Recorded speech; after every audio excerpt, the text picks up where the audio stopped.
आपने देखा होगा कि डायबिटीज के पेशेंट आते हैं ना, तो वो कहते हैं कि मेरा एकदम डॉक्टर साहब वजन घट गया, कम हो गया। और कुछ पेशेंट आते हैं कि मेरा वजन बहुत बढ़ रहा है और टेस्ट किया तो उसमें डायबिटीज भी निकली। इसी तरह देखो भक्ष्य रत्नावली ने दो तरह के हमारे यहाँ प्रमेय बोले हैं। एक वो जो कृशप प्रमेय मतलब दुबले पतले हो जाते हैं, एक स्थूल प्रमेय जो मोटे हो जाते हैं।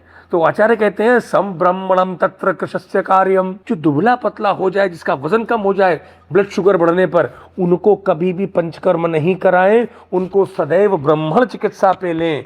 लेकिन जिनका स्थूल प्रमेय है, जिनका वेट बढ़ जाता है और डायबिटीज होती है, उनको डायरेक्ट दवाई कोई काम नहीं करेगी। उनको सबसे पहले आपको वमन, विरेचन इत्यादि देने के बाद में, डिटॉक्स 10 दिन का करने के बाद में ही मेडिसिन काम करेगी।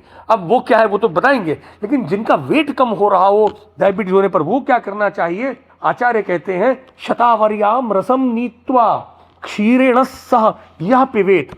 जो 50 ml दूध में यदि हो सके तो शतावरी की जड़ का रस, और नहीं तो शतावरी मूल की जड़ की का पाउडर मिल जाता है जो हम आप लोग यूज करते ही हैं, उसको आप 5 ग्राम यदि दूध में डाल के सुबह शाम खाली पेट यदि ले ले, प्रमेह विंशतस्यापि 20 तरह के जो प्रमेय है, क्षय मतलब वो जो दुबला हो गया है, कमजोर हो गया है, यान्ति न संशय, वो एकदम ठीक हो जाता है।